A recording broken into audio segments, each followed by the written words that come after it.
Welcome to the Report, where we watch and talk about every episode of the Colbert Report from 2005 to 2014. That's a lot of episodes. I'm Alex. And I'm Nathaniel. And Colbert's guest is Katrina vanden Heuvel. And so, the intro mentions how George Bush announces his victory plan to the Navy and says the Army must have been busy somewhere overseas.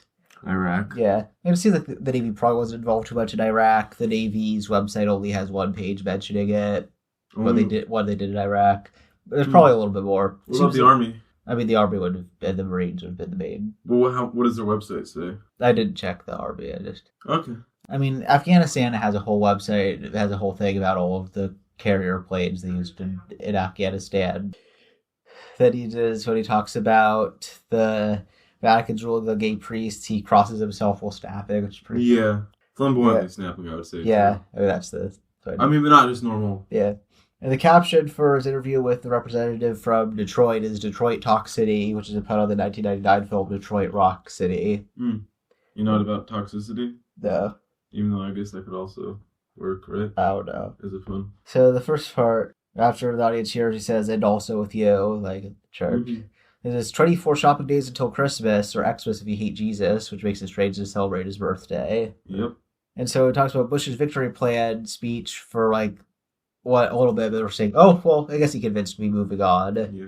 Actually, with the Xmas thing, I know X is used to replace Christ. Does Christ mean, of the cross? No, Christ is a translation in Greek of Messiah. It means anointed. Okay. It doesn't have anything to do with the word cross. But the X does. No, the X is for Chi, the first letter of Christ. Okay. I didn't know that. In Greek. Yeah. It is a bait and switch to mention the Bush speech in the intro. It probably makes you think it was actually important.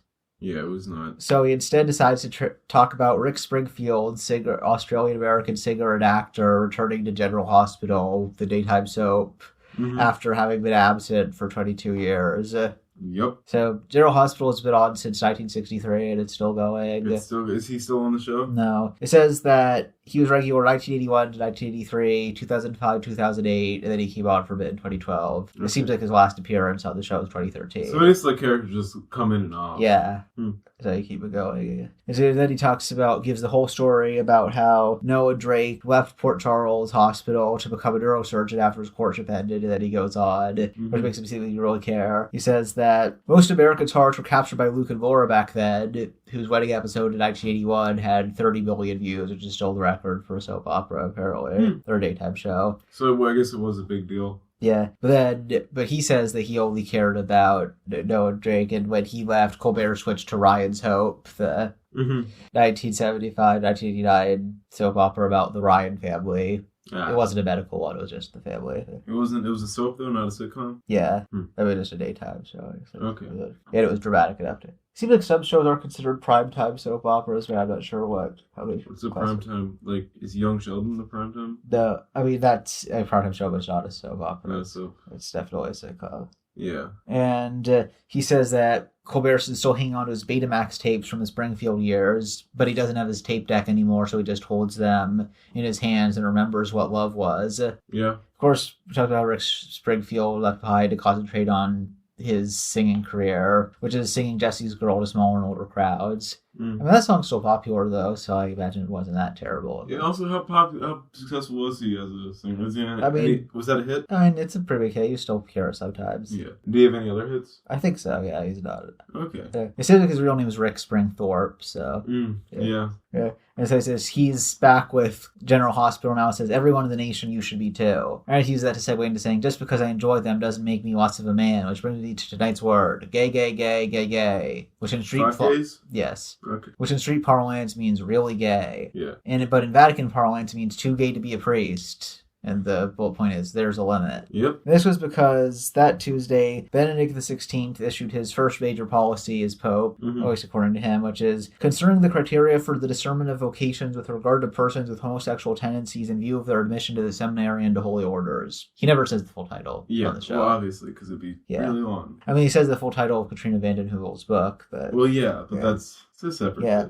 And the policy says that transitory homosexuals can become priests, but deep-seated homosexuals cannot. Seems like they've been working on a policy like that for a while, but of course a lot of people wondered how much it was impacted by pedophile priests to argue that maybe they could have been gay but were only transitorily or something like that. Yeah. And their definition of transitory gayness was, 3 years? Yeah, coming up. And so then Colbert says this just shows that there is a transitory property of gayness, and there's like a little mathematical proof structure on the side, and it says a little time for the people who don't remember high school geometry, Colbert says. And he wonders what's the difference between transitory and deep-seated, and the bullet point is theater camp. Of course, he thought it would be good to make a joke about theater camp versus campy theater, which feels like someone must have made. There's got to be a joke there somewhere. And as the church says, it's deeply rooted tendencies, or we have to support the so-called gay culture. But transitory is when you're just temporarily gay, like when you're in prison, or traffic. Which is what, I mean, everybody has an experimental phase when they go to college, maybe go in grad school, maybe stick around, go for a PhD. I think there's any both. And then the joke is that seminary is longer than a PhD program. Or it could be. You know what else makes you so? So I guess Colbert is trying to excuse that you could actually be transitory as a priest or something. Yeah, that's true. Well, is Colbert's character Catholic? Yeah. Okay, because, he is, obviously. But and I mean, it fits the character, so. Yeah. Has the church kept this policy? I assume so. I haven't read any. I think when I looked it up, I didn't remember. And it says, as long as you haven't had any homosexual activity for 3 years, you can become a priest, or as the bullet point says, that's a long dry spell. Yeah. It talks about how the church is fine with you looking gay, mentioning the Pope's fabulous hats and silk robe, and his Friends of Dorothy ruby slippers. Why was he wearing red shoes? The Pope does traditionally wear red shoes. Why? I'm not sure why. Same reason the Cardinals wear red, or maybe it seems like Pope Francis stopped wearing it. Well, it seems like there are also red slippers and red shoes. I don't know, when I was trying to look it up on Wikipedia, I found the separate articles, but it seems like the red slippers weren't really worn by the Pope, by Benedict either. Pretty close to a Wizard of Oz. Yeah, and I know like the one legend is apparently in the 70s or 80s, the Navy was really confused trying to find out who Dorothy was in Friends of Dorothy. But this is one of those Navy jokes. Yeah, although they did have things like that for a while before Don't Ask, Don't Tell. So yeah, like I know one of them was when FDR was assistant secretary, and of course he asks, why does it matter what kind of sex they're not having? Colbert. Then he says it's the same reason women can't be priests is because the apostles were men and they were also and not gay, and they spoke Aramaic and lived in Judea. I guess pointing out that Aramaic came to Judea from the Persians. That's what I think. I didn't look for it. Do the Persians continue to speak Aramaic? A little bit. I think there's still some communities that speak it occasionally, or at least a descendant of it. Yeah. Although I know it was pretty early on in the church a debate over what role women had. I know, like they said, there were alternate versions of books that changed the name of female church leaders to make them seem male. But yeah. Oh, yeah. How many times has the debate been reopened? I'm not sure. I mean, it seems like most of the other churches, the Protestant ones, I think, have started ordaining women, but it doesn't seem like there's that much push for that in the Catholic Church. No, they don't. They take longer to do stuff. And so he ends by saying, don't let the narthex hit you where the good Lord split you. The narthex is the entrance area to a cathedral. And I know Colbert likes using that. The real saying is let the door hit you where the good Lord split you, which somehow I hadn't heard before. Yeah. Had you heard that one? Or? No, I had not. Yeah. The good Lord split you is in the butt. Are Catholics big on the narthex? Is that how I know? I don't know. I know that Colbert has used it in another time. I know once he said he was giving papal election coverage from nave to narthex when Pope Francis elected. How long does it take the College of Cardinals to deliberate? I don't think it usually takes that long. Okay. So even though it technically has to be unanimous because of the black ball thing. Why does it have to be unanimous? Because the black ball indicates that there was one vote against, so that makes the smoke. The black ball makes the smoke black, so. Oh, they throw it into a fire? Yeah. Okay. Although I think even the smoke thing is a fairly recent addition to the tradition, it just seems more. How did they do it before? I'm not sure. And so next is Better Know District for Michigan's 13th. Which is Detroit. Which is in Detroit. And it seems like even though Michigan has gotten rid of districts, the 13th is still there, and it's still the one that covers most of Detroit. Okay. Currently, Streathonadar represents it. That's a good name. Yeah. It's like a sci-fi name. Carolyn Cheeks Kirkpatrick served from 1997 to 2011. And her son, Kwame, was mayor of Detroit at this time. Okay, so are they a political family? Or? I guess, sort of. But then, later, he resigned because it seems like in 2006, or 2008, there was an investigation where it turned out that he had lied under oath about whether or not he had fired 2 staffers for investigating his affair, and also about whether it happened. And so in 2010, she lost her primary, probably because of the association with her son. So okay. And what's she done since then? I don't know. Stayed out of politics? I can check quickly what she's done since then. Doesn't list that. It doesn't list anything. Okay, so she's gone off the... I mean, she might still be working for, like, a lobbying firm or something, but... Most likely. And so, yeah, he starts off the segment saying that the atom, just like how the atom is the smallest unit of creation, he says, no, so many physicists, I don't buy quantum physics.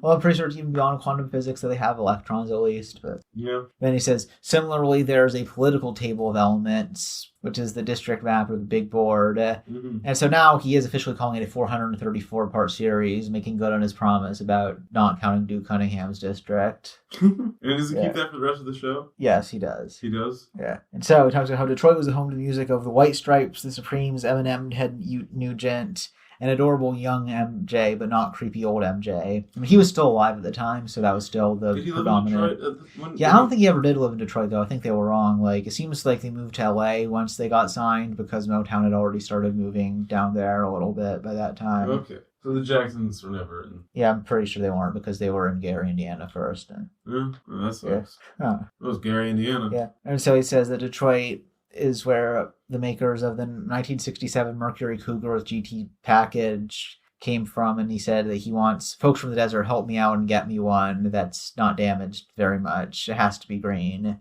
Mm-hmm.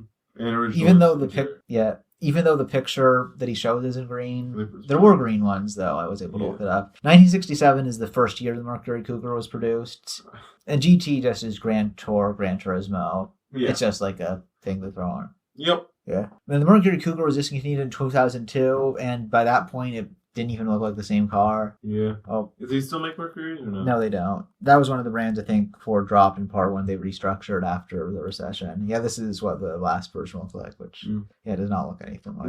How many Mercuries are still around? There's Do we keep data on the cars on the road? I mean, there might be data similar to that, but I'm not sure if it's accessible. Yeah. And so it talks about all the Detroit auto founders, who founded Oldsmobile, Henry M. Leland, who founded Cadillac and Lincoln. Cadillac would be bought by GM, and Lincoln would be bought by Ford. And Henry Ford, who supported the Nazis and also founded the company that made that Mercury Cougar that I want. And he said he would pay $6,000, and he says maybe for original interior is cherry. Yeah. As in mint condition. It was funny that Wiktionary citation of it includes the place I would know that term from, which is Weird Al's White and Nerdy, where he says all my action figures are cherry. Stephen Hawking's in my library. What's the origin of the term? I couldn't find an origin as far as... Yeah. Okay. It says, the people in Detroit still know how to light up the town, like in the 1805 fire that burned down. It's weird he goes just on about the fires, because I feel like plenty of cities have had plenty of fires. You know what I mean? Like, there's a decent number of cities who have a phoenix as their... Yeah, I know that Detroit's motto does seem kind of funny now that... their motto is, we hope for better things that shall rise from the ashes, which is about the fire, but it seems kind of... Yeah. Okay. Then he talks about, it says, and the MLK riots, which were after they found out that Martin Luther King had been shot. And then he says, why didn't he stop those, Mr. Nonviolence?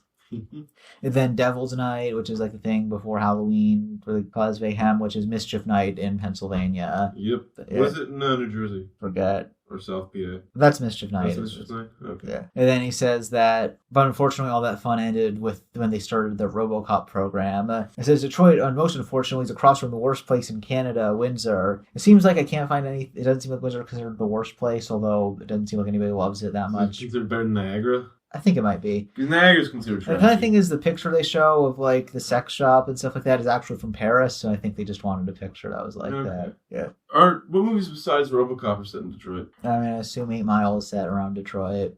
There's probably a lot of other ones. Well, yeah. But like... Yeah. It says, the 13th District is coincidentally represented by 13th District Representative Carolyn Cheeks Kirkpatrick. And so, when Colbert calls it, in the interview, when Colbert calls it the fight in 13, he says, yeah, that's what we do. We fight, we coalesce, we get mad, and we come together. Yeah, she's like the first one to actually acknowledge that he said that. Yeah, and then she asked him about the refugees of Katrina, and it says, don't call them that. It says, call them the Fugees. It was only recently that I realized the Fugees, like the hip-hop group, is short for the refugees because of a quizzable question. question, but yeah, that's interesting. Yeah, they are. That's what it is. And then she calls him Mr. Colbert and says, "You can call me Stephen." This says, "I don't want that." And says, "Well, can I call you Carolyn?" It says, "No." "Congresswoman Carolyn?" "No." "Can I call you Cheeks?" It says, "No." And I said, "No, just call me Congresswoman."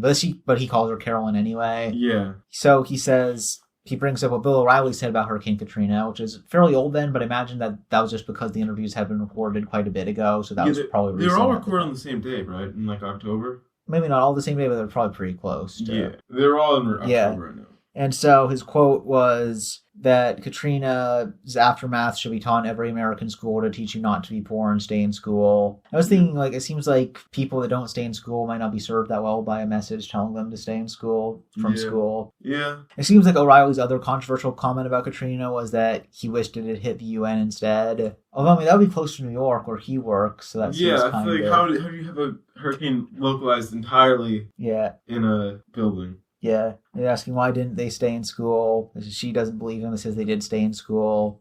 And then she asks why didn't they. The next Colbert's question is, do we still need Detroit? They says yes. And then she says, how do we get people to drive American cars other than making them desirable? Yeah. And she claims that 1 out of 7 Americans work in auto-related jobs, which I don't think is true. Seems like in 2008, a lot of the audio executives made a similar claim that 1/10 of Americans worked in auto industry-related jobs, which is probably far too high. He said it's about 2.1 million. I don't know if that counts like people that drive cars professionally. Less than 1%. I mean, it would be about a little bit less than 1%. Then she asks if she must be a Ted Nugent fan because he's the Motor City Madman after all. Is that he's from Detroit or no? Well, the area at least. The area. And then he says we love him, which I feel like he probably wouldn't say, given that he's pretty well known for being conservative now. So yeah, as a Democrat at least. And then Colbert claims to have hunted with him. And then Colbert says he's not been to Detroit, but he's seen Mahogany, which was produced by Motown and directed by its founder Barry Gordy, but it doesn't seem to take place in Detroit. So. Yep. And it says that Billy D. Williams is a dreamboat, she says, I guess. Or maybe I think Colbert would say. Because, as part of his, like,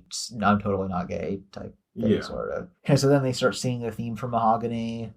Which he knows. Yeah. And then she brings up the music industry. Yeah, and then he says, I mean, what about the band, the Motowns? Which he continues for the rest of the interview. Yeah. Which makes her mad, I think. Yeah, and then she starts listing out all the people that were part of Motown. The other thing is she just calls it about the sound, even though it was a record label, so at least it was a tangible thing. Yeah. They says, oh, so all of them were in the Motowns? What was their hit? And then she says, Mr. Colbert, you gotta work with me here, and then it just ends right there. Yeah. Colbert talks about how Michigan is shaped like a pork chop, which is shaped like a mitten. Yep. Seems a bit convoluted, but... saying it was on the bone isn't that terrible of a way to explain what Detroit was. Yeah. Then we have the frack. Which is the actor who plays House is British, but House is an American. Because you can push a Brit doctor around, but no one messes with House.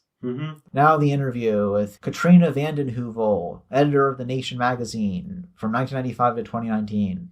Yep. And it says, unfortunately, I prepared for the National Review editor, which of course is a much more conservative magazine than... Yeah. And Katrina vanden Heuvel did seem like, even for this show, to be pretty liberal, so... Yeah. Although I feel like it's a missed opportunity to not make any jokes about the Colbert Nation, but... Yeah, well... I guess there. She asks, is it Dutch? I mean, it is, of course. Yeah. It's from the hills, right? Yeah. As she says. Yes, there's not many in the Netherlands. No photo I looked up for parents who seems like were pretty important people before, so probably not that hard to get it. Her father was a diplomat. Her maternal grandfather was one of the founders of MCA, the musical talent agency, which later became a big enough company and bought Universal. What does MCA stand for? Music Company of America. Ah. And then she says that the windmill is an unfortunate thing about the Netherlands because Colbert is not a fan of alternative energy. Seems like he says something about oil not polluting the water with the mills or something.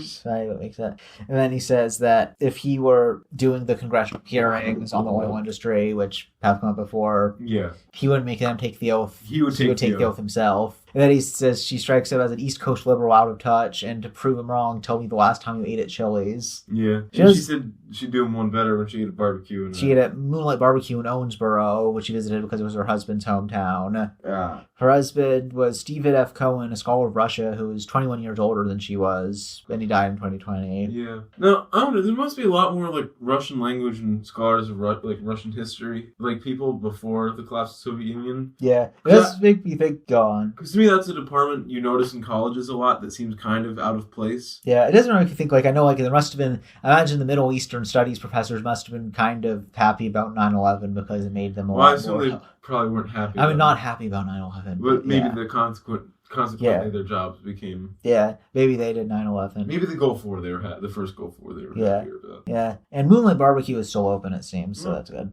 And then Colbert asks about what sauce it was because Kentucky isn't a place with a distinctive barbecue sauce. Yeah. And so he says if it was dry rub or tomato sauce. She says dry rub, which relieves him because he says he's not a tomato sauce fan. Because he's from... South Carolina. Yeah, which is mustard sauce. Yeah. Mustard based. I think that's what the Low Country would be. And then Katrina vanden Heuvel says she would wear the L word proudly. And of course Colbert says it would be like a lesbian. Which he's already gotten to do that. That was Mark Udall was the I know, but he's gotten to do that joke twice, which really makes me think that people shouldn't say that, call something the L word. Maybe she thought it was safe because she already mentioned her husband, so at least that wasn't going to happen. Yeah, but Mark Udall, I'm not sure why he's had it as a loser, but but this, still, I feel like it's obvious. And then Colbert said, I think there's a stigma in that word in the U.S., like leper. I mean, now they're saying progressive. Really kind of funny because usually progressive nowadays would call themselves further left than a liberal, which I think would have made them less popular, but maybe back then it was seen as making change more. Yeah.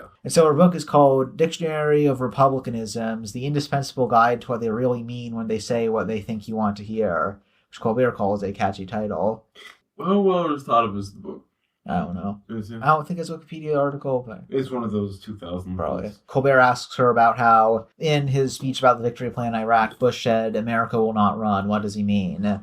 Good, so vanden Heuvel says, they accuse us of cutting and running, but they were the ones that cut and run after 9/11 by invading Iraq or whatever. Yeah. And then she says, they use fear and division. And he says, well, that's what works. And it says, that's what's wrong with the Democrats. Peace and love gets nothing done. Yeah. Oh, yeah, as she said earlier, that the two things that liberals will agree on most of the country with were ending the war and national health care. Although I've seen the national health care, it's hard to say. I mean, before Obamacare, there was definitely a pretty big appetite to change something, but of course they were able to rally things against Obamacare pretty easily, so I doubt it was that perfect. Yeah, it was also part of a concerted effort to... Yeah. And we still do have Obamacare. Yeah. It still exists as a thing. Even though they almost got rid of it, so... Well, almost, but still. So that's why it didn't work. Colbert says, I mean, Carter didn't have us in Iraq. He had us in Iran. He brought 50 troops in. Yep. Of course, not that many, and they didn't even work. But... Yeah. Then she responds by saying that Iran gave us Walter Cronkite and Ted Koppel reporting on it, and now we have faux news. Mm-hmm. And I'm wondering if it seemed like this was the first person that was trying to seriously argue with Colbert, which does kind of seem like that. Yeah, I think the first one is actually taking him fully seriously. And he asks what's wrong with Fox News, because Bert Hume's a giant. And then he says people like Fox News, and then she said that just because of the blondes that make the Stepford wives look like punk anarchists. Yeah. And then he says, I mean, they would say conservatives are blondes, liberals are brunettes, blondes are more fun. Liberals want me to take them home and say sorry, but conservative women will put out. Mm-hmm. Of course, people do remark on that.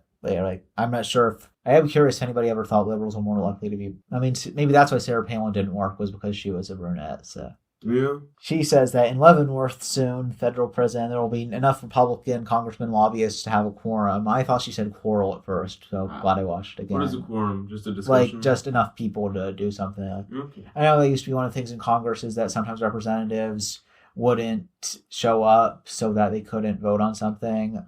Or at least they would refuse to answer the roll call sometimes. But okay. I think in Oregon they did keep doing that for a while, but then they changed the law. Why is it stopped in everywhere? What is that? Why is it stopped? Just not answering roll call. I mean, I think a lot of places made rules to stop them from doing that because people got tired of it. Yeah. And then it says the C word will now be cronyism and corruption. And so Colbert asked her maybe the more obvious question is, what is it like to be named after a natural disaster? The Vanden Heuvel earthquake of the 1830s. Was there ever a Vanden Heuvel earthquake? I doubt it. Yeah, because the joke is obviously Katrina. Well, I know, but could it possibly have ever been something named after that? Yeah.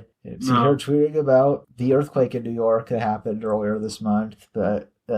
And so it says, well, that swine Rush Limbaugh, I don't know why she pronounced it that way, because it's usually Limbaugh, called it Hurricane Katrina vanden Heuvel. It seems like he did, although it seems like most of the reporting about it was because she noticed it, so. Yeah. So that was that. All right. And now the final segment after the interview is around the world in 11.6 seconds. Because he says that Viacom was forcing him to report on the rest of the world. I guess this is, maybe they tried to do like the whole like international news segment they did before, but... Yeah. And so he tries to go over it in 11.6 seconds. And the first one is Pakistan beating England in cricket. Seems like they're running multiple test series, which is the kind where you play multiple innings over days. Pakistan won the first. There was a draw in the second. The third hadn't happened yet, but Pakistan won that. I'm guessing let's been talking about the first then. Yeah. It seems like England was pretty good that year. They managed to beat Australia in the Ashes, so it was somewhat of a surprise.